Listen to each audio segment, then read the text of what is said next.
One is a family, and another is a church. And he talked about churches that he knew about that were split over things that would cause them to be distraction. And it reminded me of a story that I heard decades ago, way before COVID, and it was on these things, these single-use communion cups. I heard about a church that split over the use of these. What's that? The use of what? I'm sorry. These single-use communion. Can you imagine how a church might split over the use of? Yeah, why? Why would they? Why do you think? Well, I know why. Why would somebody have an issue with that? Do you think? Besides, it's not the way we've always done it. What's that? No? What does the scripture say?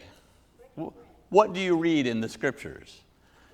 Yeah, they broke bread, not pulled it out of a little cup. It has to be passed and it has to be broken. In fact, maybe it has to snap. I'm not sure. Maybe. We can just break the wafer when we take it? I think you must break the wafer.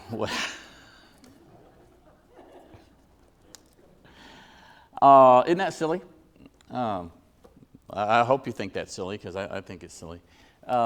And churches are split on less things and greater things. And I want to take this opportunity to commend you, Webb Chapel. I commend you on the last 2 years have been a real challenge, not just for us as a church, but as an eldership and trying to navigate all of the changes. You've seen changes in mask rules and these barricades on the ends of the pews. They went up, they came down, they went back up.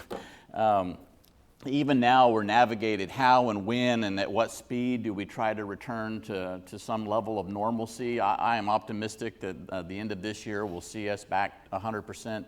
But thank you for not getting distracted and for bearing with us, because Satan uses distraction and things that get us off topic.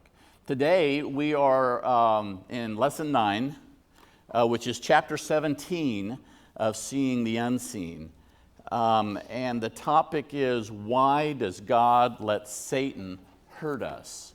Why does God let Satan hurt us? Or why do bad things happen to good people? That's what we're talking about today. In this chapter, Joe Beam spends the first 4 pages telling the story of Julie Lindsay, a young Christian woman who was a college student and worked at a Days Inn. One night in '85, 2 men went to the registration desk, pulled a gun, cleaned out the register. Then they grabbed her, drug her outside, forced her into a car. They took her to a secluded place, handcuffed her, raped her. They took her jewelry and left her. She was able to flag down a truck driver who called the state police. The hotel fired her.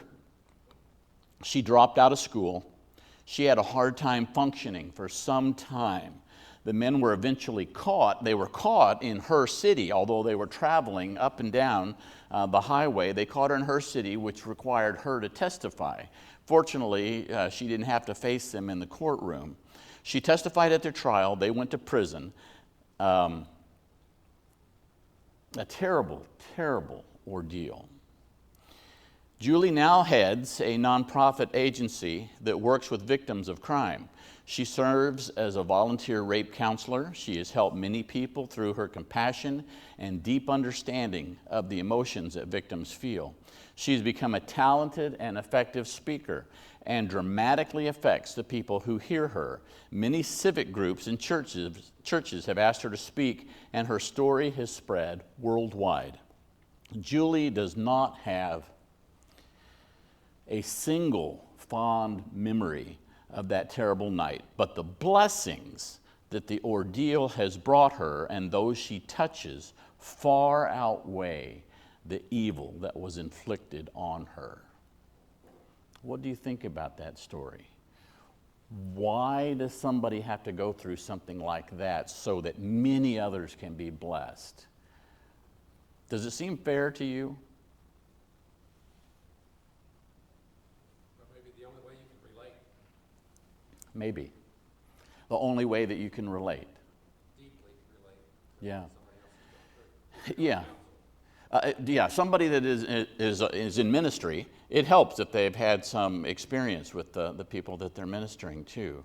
That's what we're going to talk about today. Why do people suffer? What do you think? Is the pain and suffering that is inflicted on one person worth the potential blessings that come from it? I'm sure that each of us have a tragedy or a grief that we could share and possibly find some good in it. Is that why God allows bad things to happen to good people? So that we can find the good in it?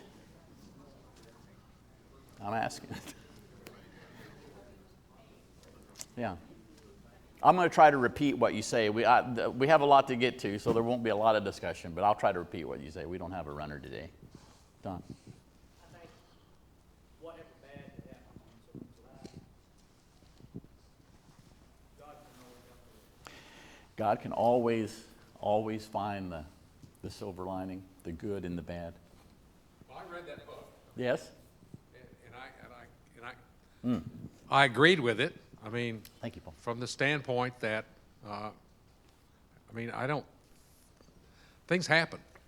I don't think God is sitting there saying, you're going to die today because I'm going to make you do that. I mean, I think just life goes, and Things happen, and she said that in a statement that was published. She said that God gives us free will, and not only we have free will, but evil people have free will, and sometimes their free will intersects with our lives, and things happen that are not caused by God. I just recently read a Christian fiction book, and there's kind of a bad things happened in the story, and somebody else is talking about that.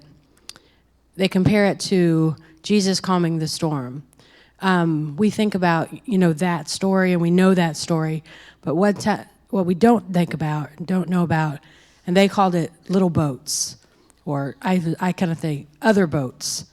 There were a lot of people on that, that were being affected by that storm beyond just that boat that Jesus was in. And so, what are all their stories? How is this thing that's happening here affecting all these other boats?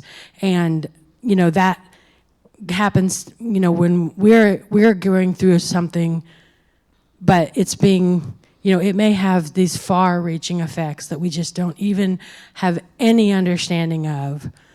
But, God does. God sees that big picture. Yeah, thank you. Heidi, would you do an internet search? I meant to bring it, but see if you can find that poem, The Tapestry. You know The Tapestry? If you find it, we'll use it a little later in the lesson. Here are some things that we know. There are some things that we know for sure. One, God's ways are beyond our understanding. Would you agree with that? The only way anyone could explain the problem of human suffering to your complete satisfaction would be if you possessed divine knowledge, wisdom, and power. When Job was attacked by Satan, he questioned God. Here's God's answer. Who is this that obscures my plans with words without knowledge? Brace yourself like a man. I will question you, and you shall answer me. Where were you when I laid the earth's foundation? Tell me if you understand. Who marked off its dimensions? Surely you know. Who stretched a measuring line across it? Or what were its footings, on what were its footings set? Or who laid its cornerstone? While the morning stars sang together and all the angels shouted for joy. And he goes on for 4 more chapters, kind of chastising Job for questioning him.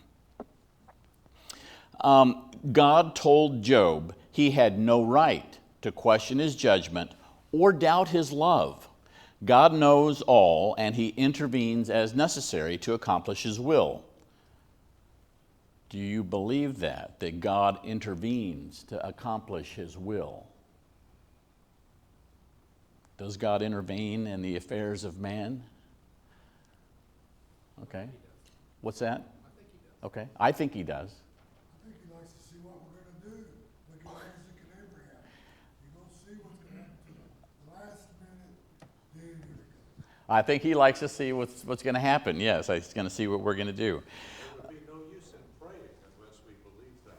Yes, no use in praying unless we believe that the prayers would affect God's decisions or judgment. I think that. I believe that God intervenes in the affairs of man. Here's something else that we know. God's love never fails. Jesus comforts us with these words. Are not 2 sparrows sold for a penny? Yet not one of them will fall to the ground outside your Father's care, and even the very hairs of your head are all numbered. So don't be afraid. You are worth more than many sparrows. Why then do bad things happen to good people? Why are we not protected? Is it just so our stories can bless others? Why does not God put a hedge of protection around us and keep bad things from happening to us? Aren't we promised that? No, we are not promised that. We are not promised a hedge of protection. Tom. Thank you, Paul. That may answer why. The fact that bad things happen to good people may answer why, may answer the question you began with. Does God allow things to happen so that good can result? If they happen to bad people, they don't turn them into good results. But if they happen to good people, those good people are going to turn around and have a good result. Remember the man who was laying at the pool of Siloam, or was it the other pool? I forget. Or was it a blind man? I'm sorry, I think I'm mixing up stories. The disciples asked, why was he blind or why was he lame? Did his parents sin or did he? And they said, neither one. God seems to have put him this way so that his glory could be revealed in the healing. God maybe sometimes inflicts something on good people so that they can take it and use it for a better purpose. Yeah, and we know that God can always bring good things out of bad things. Yes? Jan found this. Okay. I don't know if this is working. It's John 16:33. I have told you these things so that in me you may have peace. In this world you will have trouble, but take heart. I have overcome the world. Yes. So you will have trouble. You will have trouble, and that is a promise. Here's something else we know. Sometimes God allows satanic forces to attack us because we need to grow or change or learn some important lesson. Peter says this in 1 Peter 1, 3 through 9. Praise be the God and Father of our Lord Jesus Christ. In his great mercy, he has given us new birth into a living hope through the resurrection of Jesus Christ from the dead, and into an inheritance that can never perish, spoil, or fade. This inheritance is kept in heaven for you, who, through faith, are shielded by God's power until the coming of the salvation that is ready to be revealed in the last time. In all this you greatly rejoice, though now for a little while you may have had to suffer grief in all kinds of trials. These have come so that the proven genuineness of your faith, of greater worth than gold, which perishes even though refined by fire, may result in praise, glory, and honor when Jesus Christ is revealed. Though you have not seen him, you love him, and even though you do not see him now, you believe in him and are filled with an inexpressible and glorious joy. For you are receiving the end result of your faith, the salvation of your souls.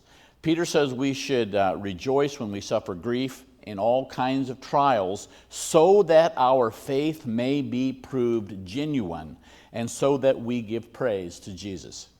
Peter used the illustration of gold being refined by fire in this process. What are some things that, I know you've studied this, what are some things that fire does to gold? Purifies it. Melts it. Why is that good? It can be molded into something good, so it makes it pliable and moldable, malleable. What else does fire do to gold? You're missing my favorite. Takes out the impurities? Takes out the impurities, yes. What else? You can do bad things. That's not my favorite. Well, we'll get to it in just a minute. One that was mentioned. What's that? Makes it shiny. What does that have to do with anything? So that the Creator can see his face in it. It reflects the glory of the goldsmith. That's my favorite. And there are some others that we're going to talk about in just a minute. So it was mentioned it burns away impurities. Untried, unproven faith may not be faith at all. Many people follow an idea more than a master. Have you known someone whose faith was primarily intellectual? They seem more committed to the idea or philosophy of Christianity than to the person of Jesus Christ. I think that was a Pharisees' problem. They were committed to the whole idea of religion without really being committed to God. If you have experienced tragedy, trial, or persecution, you know that such an attack drives you to your knees. As you pray for deliverance, you come to rely on Him. Money, prestige, power, all lose their appeal because they cannot deliver what we need. All the earthly things we put our trust in gets burned away in persecution and trial. And all we're left with is our faith. What do you think about that analogy? Bob? I think we all know that unless we're taken to the bottom of our despair over whatever situation it is, we're not going to be able to prove whether we love God or not, because that's when we're tempted to turn to our own devices or to fall away or turn to God. Yeah. It may be proving our faith to ourselves to see how strong it is or to increase its strength. The second one, it allows the gold to reflect the goldsmith. Goldsmiths of the first century used the gloss or the reflectivity of the gold to determine the worth. Now we can measure exactly the percentage of the gold, whether it's 12 karat, 24 karat. But back then they could only use what they could see. When the goldsmith could see his reflection, the gold was precious and a valuable product. The same is true of God's children. When they reflect Him, they are more valuable to His cause. God wants us to be participants in His divine nature. 2 Peter 1:4 says this, "Through these He has given us His very great and precious promise, so that through them you may participate in the divine nature, having escaped the corruption of the world caused by evil desire." And 2 Corinthians 3:18, one of my favorite passages, "And we all, who with unveiled face contemplate the Lord's glory, are being transformed into His image with ever-increasing glory, which comes from the Lord, who is the Spirit." We are being transformed into the image of God. We reflect God's Spirit. And if God is not changing us, who is? So God changes us by working on us, and we, in ever-increasing levels of glory, are able to reflect His image. Tom mentioned this one. Gold becomes malleable or pliable. Like gold, Christians are best shaped when malleable, capable of being shaped or molded. It requires being flexible and pliable. Gold is shaped by putting it in the fire and then beating on it with a hammer. Do you ever feel that way? Like you've been put in a fire and beat on with a hammer? I know I have, and I'm sure you have too. Because of Paul's intense ego. Can we say that Paul had an intense ego? Because of his intense ego, God continually used trials to keep him on the right track. Remember that he was struck blind so that he would be open to the gospel. After he became an apostle, God kept him in the fire. Here's what Paul said about that experience in 2 Corinthians 12, starting with verse 7. "Therefore, in order to keep me from being conceited, I was given a thorn in my flesh, a messenger of Satan to torment me. 3 times I pleaded with the Lord to take it away from me, but He said to me, 'My grace is sufficient for you, for my power is made perfect in weakness.' Therefore, I will boast all the more gladly about my weakness, so that Christ's power may rest on me. That is why, for Christ's sake, I delight in my weakness, in insults, in hardships, in persecutions, in difficulties. For when I am weak, then I am strong. God even allowed Satan to torment Paul, to keep him pliable. Paul knew that persecution kept him open to the leading direction and the direction of God. What about you? What do you think about that? When we are beat down, does that keep us open to the leading of God? I think it absolutely has to, or it will affect our faith, it will affect our direction, it will affect our example. There's a program I watch on TV called Forged in Fire, and it's nothing more than just a knife-making competition. Yeah. But it has all these elements in there. You have to put it in the fire to get it to a point where it's malleable and able to be shaped. Then you have to quench it so it will be hardened against those things that would cause impurities.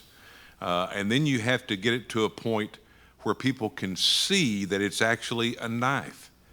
So is that not what God's doing to us? He's getting us to a point where, though we don't tell people necessarily, people can see that we are a Christian by our faith.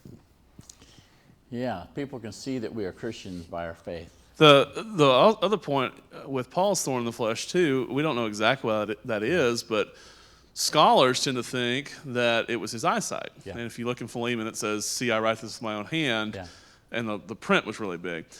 So the things that God uses to keep us humble will be germane to us, which goes back to the idea of God knowing how many hairs we have on our head and that kind of thing. So when you think about it, it's not an arbitrary thing. It's a very personal thing that God does with us, and he loves us enough to do those things. Very good, yeah. I think we have to ask why God is doing that. Why is he doing that? Why is he bothering to change us? Yeah. And it just might be because there is free will in heaven, just like there's free will here. If there's free will in heaven, then we have to be honed to a fine point of spirituality here before we ever get there, so that we can make the right decisions while we are there. I like that, yeah.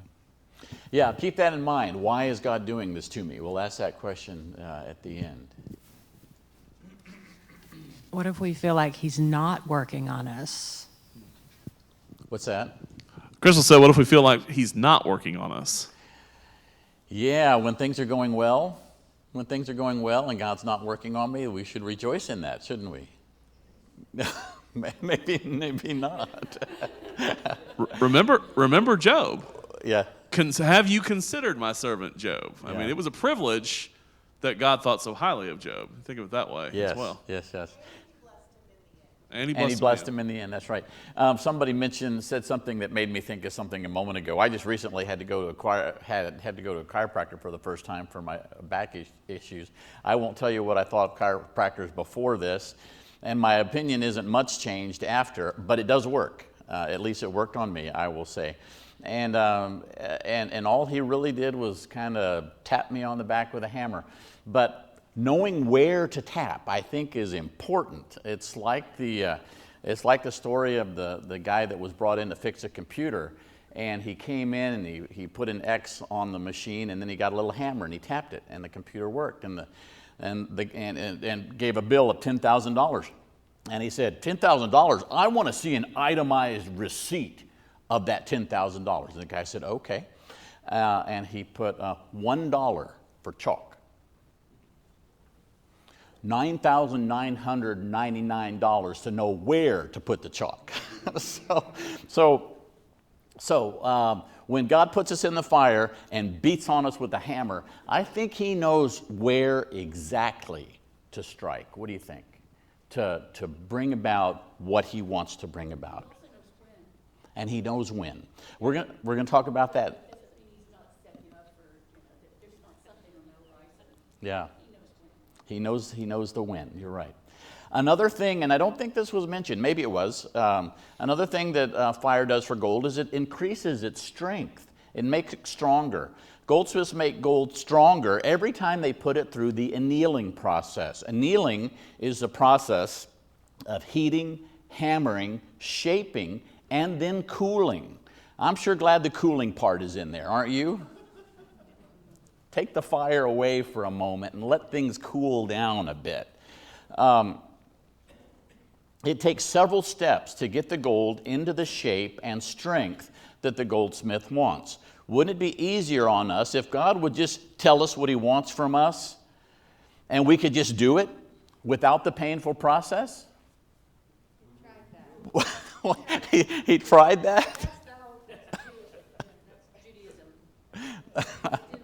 It didn't work. Why is that? I mean, why doesn't it work?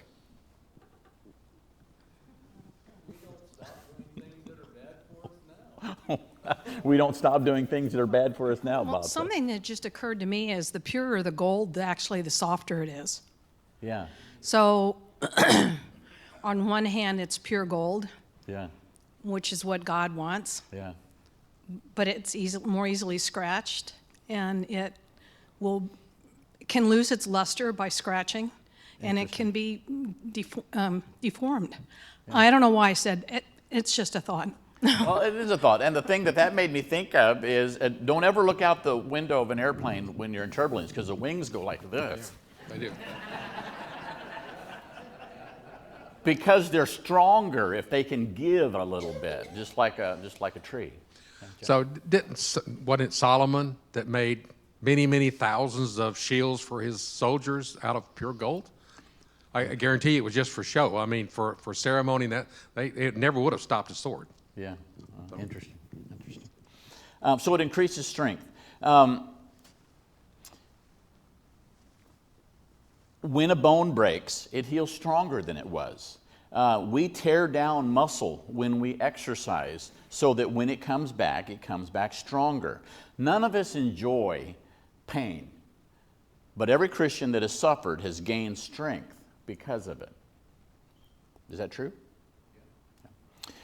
Another thing that fire does to gold is it imparts value, and we talked about this a little bit.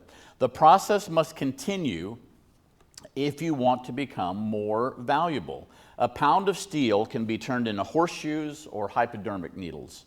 It takes more time and more times through the process to make something more valuable.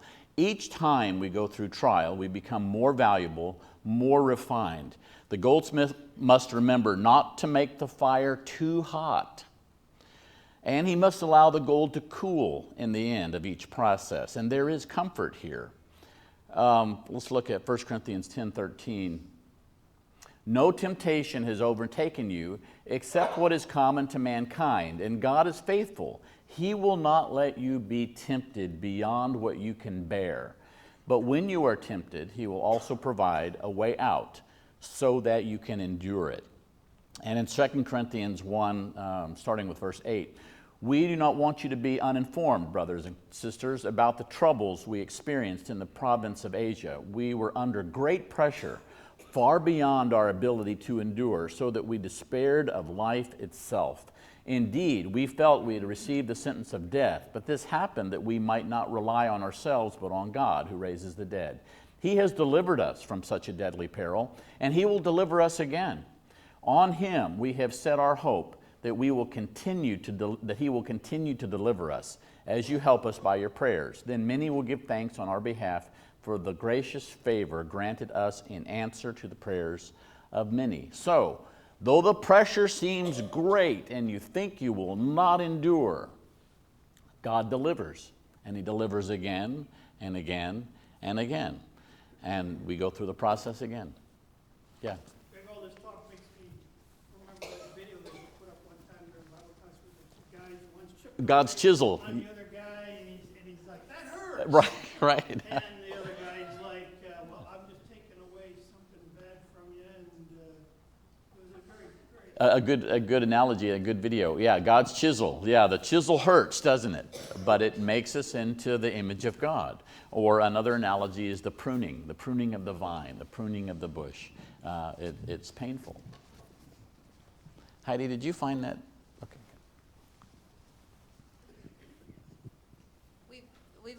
We've all heard the example, of course, of the butterfly and the chrysalis, and how it cannot be fun inside that little cocoon while he's building and growing stronger. But if you open it up before he's ready, he won't survive, or she, or whatever they are. But something beautiful comes out, because of the struggle. Where there is no struggle, there's no strength. Now, the butterfly doesn't live a life of, I'm sure he, has other trials along the way, but he comes out beautiful because he has struggled so much. And what happens if you help the butterfly, if you peel it open and allow him to get out without the struggle? He doesn't survive, does he? He needs the struggle, or he's not strong enough. Yeah, that's a good analogy. I'll get to it in a minute.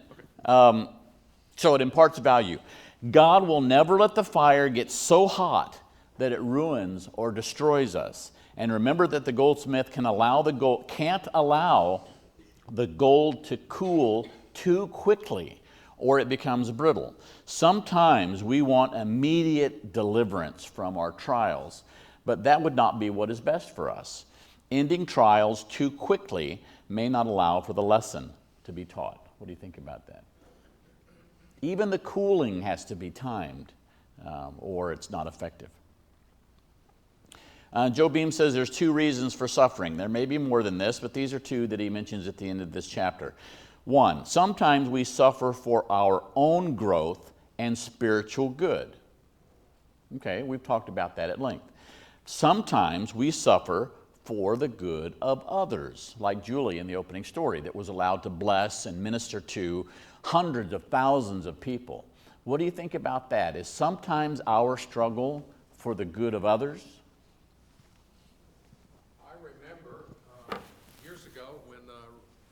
When Rachel Baggett passed away, and she suffered for about a year or better, with the brain tumor that was really, causing her not to be able to get out of bed and causing her tremendous pain. And I kept questioning, why in the world is God doing this? Because she obviously was a Christian and everybody around her were Christians. Why in the world would he let her suffer like that?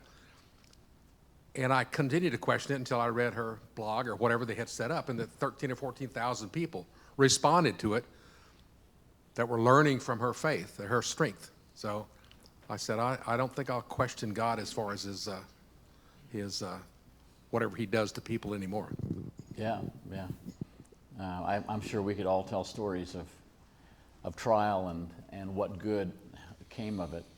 I'm going to say this with his mother in the room. Dennis Thompson passed away over 10 years ago, and through that, I gained another member of my quartet. What I didn't know when he came to me and said, hey, I'd like to sing some gospel with you, is that he used to be, or he was a former member of, the Churches of Christ. And through Dennis's death and through wanting to fill Dennis's spot in a quartet, he was brought back to the church. And I saw that as a good that came from Dennis's death. I also became more of a teacher after that because we had to fill the void of the outstanding talent that Dennis had in the classroom. So we can always find some good in things that were bad. When you find yourself going through trials, let me encourage you to ask this question. What does God want me to learn from this? How am I being honed or shaped or refined? Ask that question, and I think that might bring you some comfort. Maybe I'm going through this for a reason. Maybe the quicker I find that reason, the sooner the persecution will stop. I don't know about that. Then ask this question. How can I use this experience to minister to others? And if nothing else, that might distract you from the pain while you ponder those 2 questions and might allow for some comfort. Remember, we don't know the plans and the mind of God. This might be a good reason for the time for that poem. Do you want to read it or you want me to read it? Okay.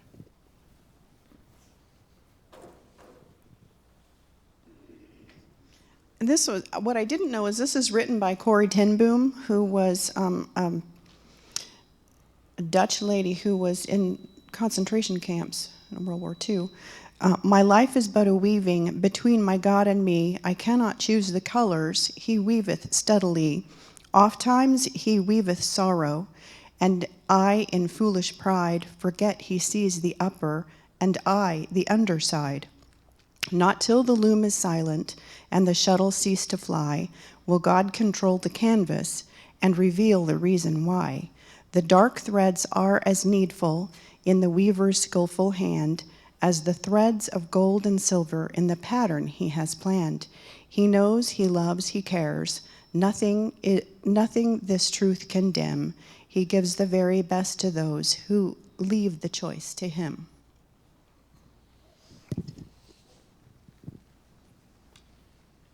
Isn't that good? We see the underside of the tapestry. Have you ever looked at the underside of a tapestry? It's just a bunch of random thread of various colors. It seems to make no pattern at all. And we wonder, why would you have done it that way? But the top side of the tapestry is beautiful and requires the dark thread as well as the nice shiny gold and silver thread. And we don't understand all the time, or if ever, why. You know, does the potter ask the maker? Does the clay ask the potter, "Why have you made me thus?" No, you can't ask the question because we don't know the mind of God. We don't know. What is the point? And we know that in all things God works for the good of those who love him, who have been called according to his purpose. Romans 8:28. I don't know if you understand why you face the things that you do, but I can assure you that if you endure, you will prosper spiritually. You will become purer, more godlike, stronger, more valuable, and will be prepared for greater ministry. Sickness, divorce, death of a loved one, jail, slandered reputations, financial ruin, abuse, and many other evil things may be used against you. But you will survive if you hold on to God, and you will grow, and you will be used by God for some wonderful ministry. Look through the pain and see God. It can be an exciting process, albeit a painful one at times. Any other closing comments or questions? Julia.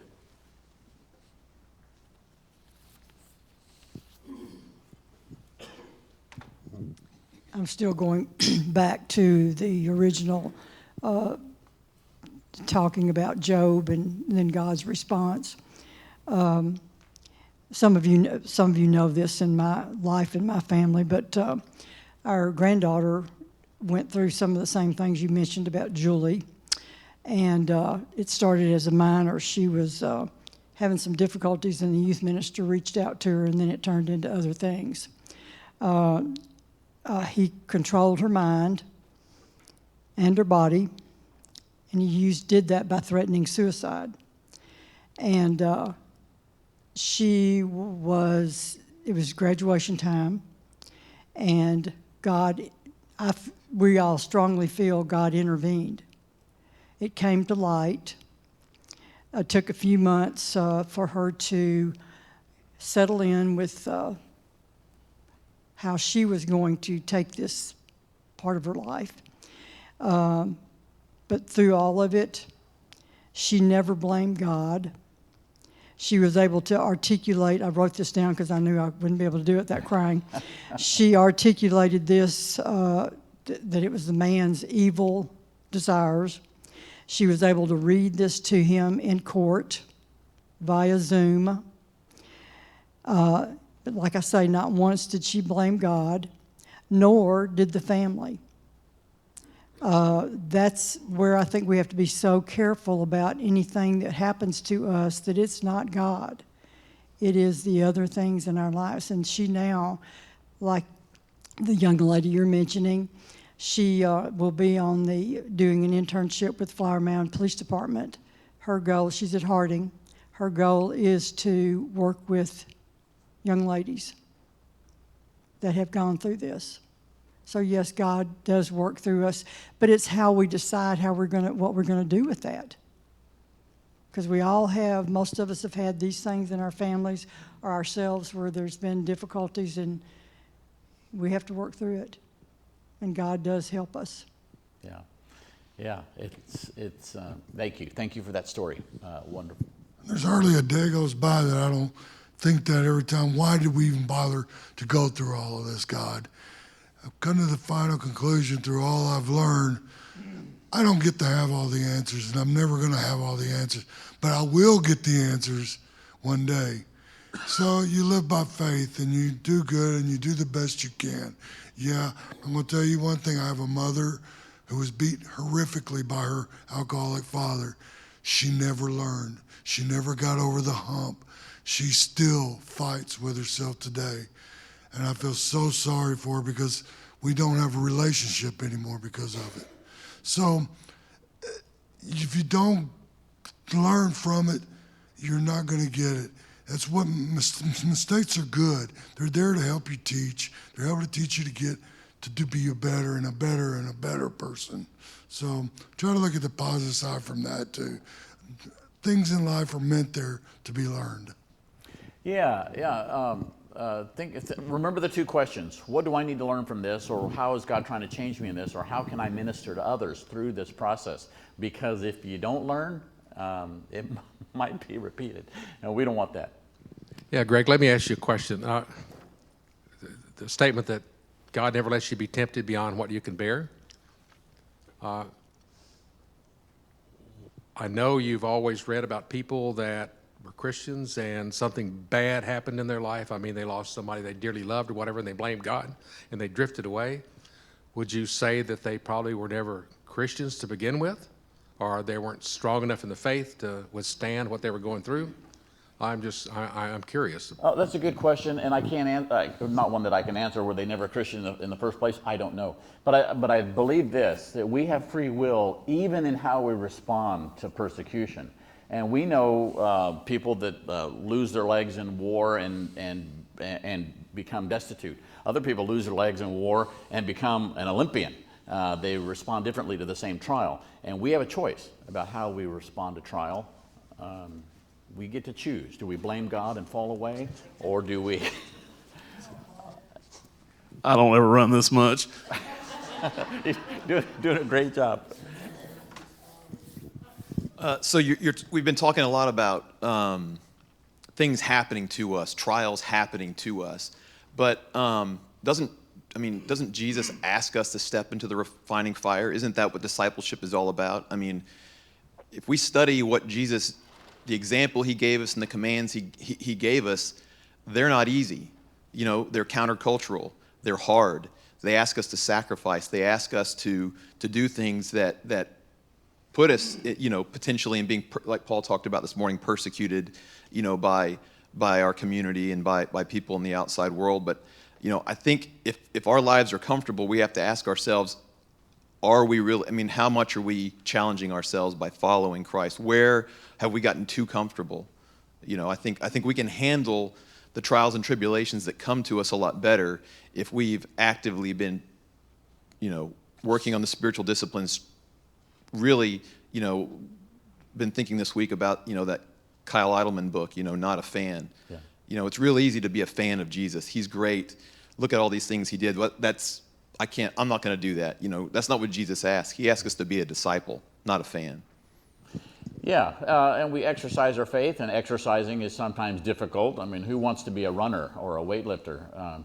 You know, sometimes we seek out that difficulty. I'm glad nobody asked the question, does persecution something that God does to us, or is it something that he allows Satan to do to us, or is it something that's random and it just happens? Well, the answer to that question is, I don't know.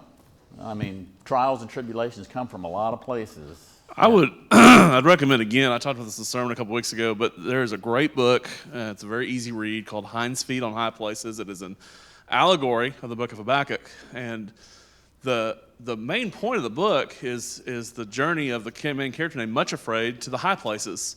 And her guides that she is given along the way are named sorrow and suffering. And she has to choose to take the hand of sorrow and suffering to go to the high places. If we want to go to the high places, we've got to take the hand of sorrow and suffering. I like that. Thank you. Thank you for your kind attention. Have a good week. We'll see you next week. Yeah, thanks.